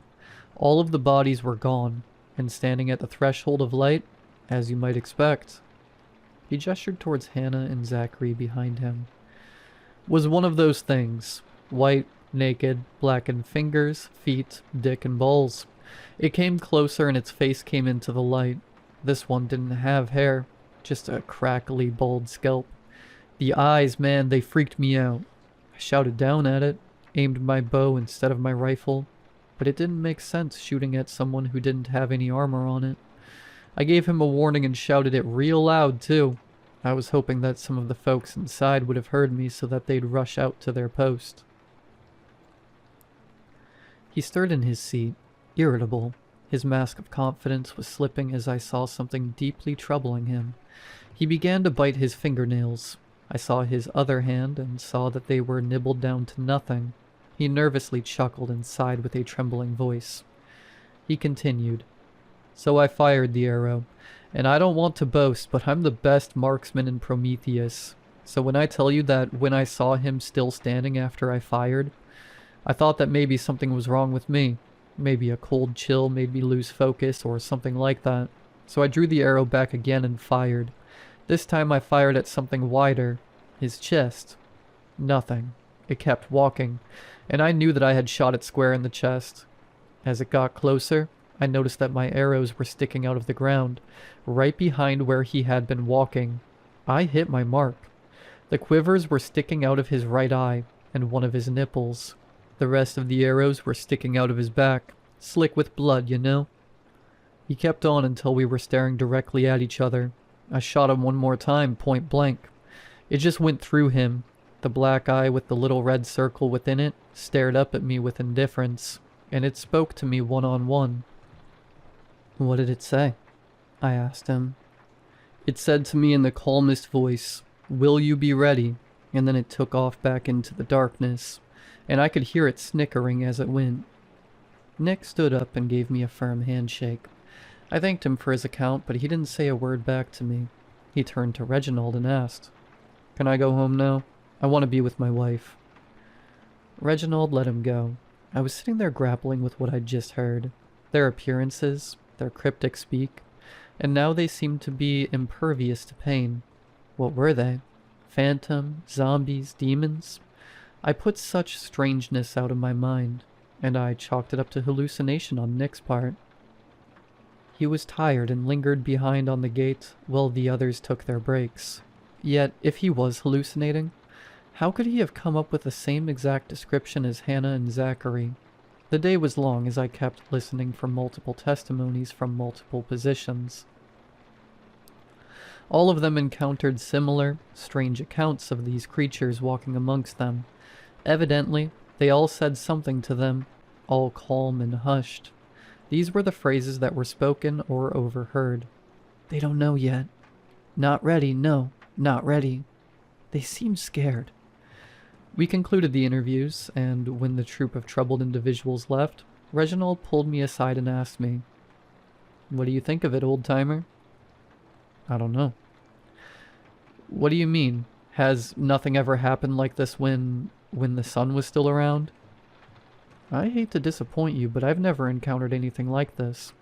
I don't think anyone in human history has encountered anything like this." "What?" "I need some time to process this." "Listen here, we're facing something we don't understand, and you're telling me that you don't know?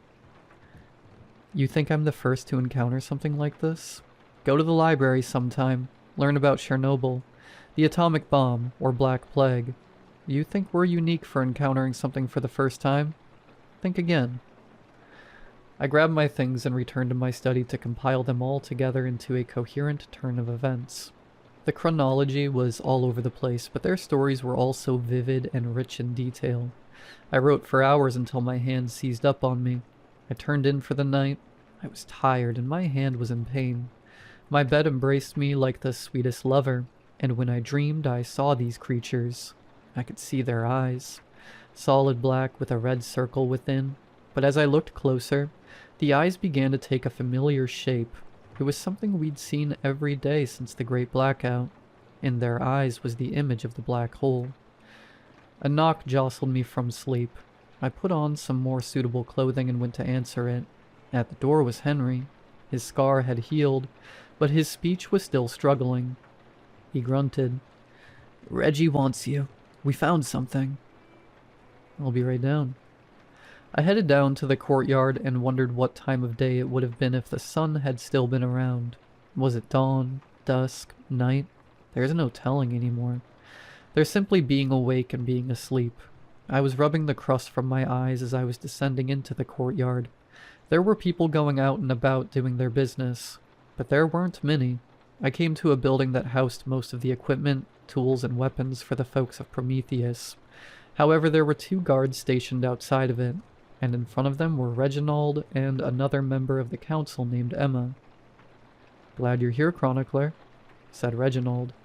"We need you for this," Emma added. "But keep what you hear and see to yourself. This only concerns the guard and the council, understand?" I gave the 2 a glance and saw that there was something wrong. I told them, "I understand." The guards opened the door and all 3 of us entered.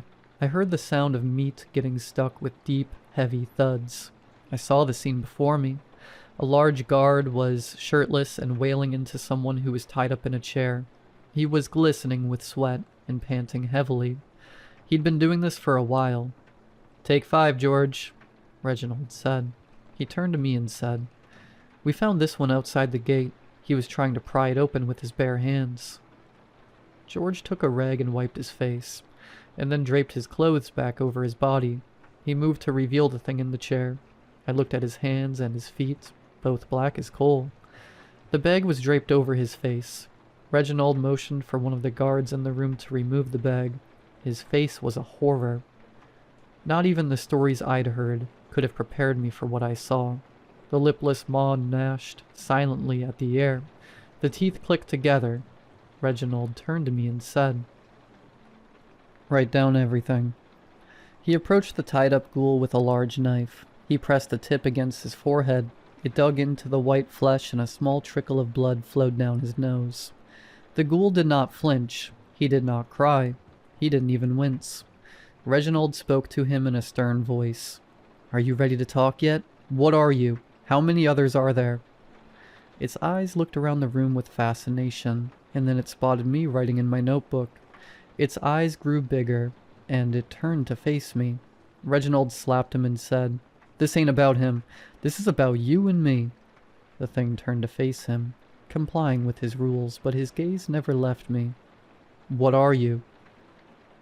"I was human once." "What do you mean?" "Look at my body, my throat." Sure enough, there was a scar there, impossibly deep, but somehow completely healed. "You mean you're reanimated? That you're some sort of undead thing?" "Death does not take your kind anymore. Your bodies belong to him." "Him who?" He pointed up to the sky. "You call him a black hole, but he's so much more." "Please elaborate." "He is everywhere. When a sun dies, it spreads us to planets like yours." "Sure."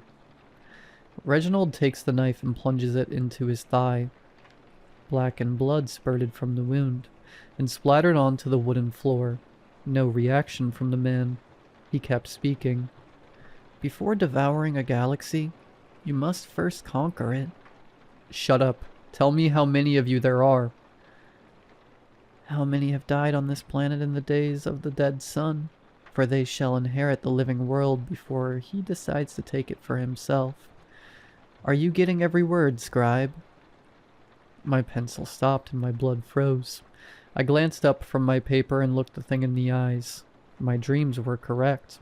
It had the image of the black hole within each of its pupils. The lipless mouth spoke to me. "Make sure to prepare them for the new world. Prepare the way for the void." Reginald had had enough and slashed the thing's throat. Black slime oozed over the chest. It finally made eye contact with him and spoke with blood choking its speech. It gargled. "The others will come for me. You cannot win." He took the knife and dug into the neck, hacking at it with repetitive slashes until the head was severed. The eyes were still glowing, the flaming red circle of the black hole still there within each eye. It irritated him, so he dug them out and stomped them into a slimy paste. Emma was mortified with what had transpired and told Reginald. "What are we going to say to them?" "We're not saying a thing." "You want to leave them in the dark?" "And do you want them to sit and wait in fear? If they hear this, they will be waiting for the end for the rest of their lives. Would you like to live the rest of your life knowing what's out there to get you?" "I don't like this, Reggie." "It's the right call." "Like hell it is." "We'll vote on it tonight, and the rest of the council will hear both of our arguments." "What about him?" She pointed at me. Reginald answered. "He is to burn everything he's written here. Nothing leaves. We know everything we need to know." I personally objected. I told him that keeping secrets like this was the exact reason the old world fell. This insistence on keeping everyone in the dark was dangerous. He simply cleaned the knife, holstered it, and took the pages I'd written. He held them in his hand with a tight fist and growled at me. "You think that because you've seen the sun that you're special? That your age and your role in Prometheus give you domination over the council?" "Reggie, don't," Emma called. It was too late. He shredded it in my face and threw the remnants into the creature's blood. The black liquid soaked into the pages. The guards were dismissed, and Emma and Reginald stormed out, shouting at each other. I sat there transfixed by what had just happened. I felt sick, like I'd seen history repeat itself once again. I went to the mess hall and asked for an extravagant meal. I had canned rice and chicken, and I asked the chef specifically for one of the signature brownies he had made for special occasions. He asked me what the occasion was. I didn't have the heart to share what I knew, and simply shrugged. I told him, I just really needed something sweet. I enjoyed the meal, the savoriness of the canned rice and chicken, and the sweetness of the brownie. I topped off with some coffee and decided that I'd turn in for the night. I was emotionally exhausted, and I went to bed that night praying that the council would let everyone know about the threat that was at our door. The alarm woke me. The bells were ringing and the sound of gunfire and cracking in the freezing air. I exited my room and saw the citizens of Prometheus in frantic race to get to shelter. I looked to the gate, seeing the soldiers in a frantic fight for survival as they fired flares into the air to illuminate the battlefield. And it was the only time I'd ever seen Prometheus resort to using explosives. This was only ever used in case of emergencies, and it seemed that today is one of those days. The booms echoed in the silent world, and the gunshots kept on. I ran to my study and scrounged up all of the remaining works that were unfinished and tried desperately to make my way to the shelter. Through the deafening noise of battle and the rumble of explosions beneath my feet, I finally reached the door, only to find that it had been locked. I gave the signal of the 5 sharp knocks only to be met with nothing. I tried again, and I even announced who I was, but I was met with the voice of one of the children inside yelling at me. "Go away, Chronicler. Please, this is an emergency. I'm sorry, but we're already full enough." I wanted to pound on the door and scream at them, but I knew it would all be in vain. I just slid my work underneath the door. Please, save my work. That's all I ask. The battle continued behind me as I heard screams and gunfire. When faced with certain death, you're faced with different ways to take it. You either panic, or you come to the reality of your situation with peace. I chose the latter. I went to a place where I'd face the end with dignity. Our library. I entered and saw that the fireplace was still burning bright. I scanned the shelves for something to enjoy before the end comes. I ended up taking with me something simple. The Hobbit. It was read to me by my mother, the first book I had ever been introduced to in my life. It made sense that it should be here for the end. I inched closer to the fire, hoping the crackling of the wood and the roar of the flame could drown out the sounds of battle. But it did not. I finished the short novel, content with it being the last story I read, but I decided that I had a little bit more left in me to write. This is my last journal, the last semblance of any humanity left in this part of the world. At the end of my life, I'd finally found a name for them, these devourers of cultures and society, these undead ghouls that are born of a great celestial hunger. They are the Black Hole Suns. They are here waiting in the dark, and they will devour civilization, and then their god will devour the stars. David, the Chronicler.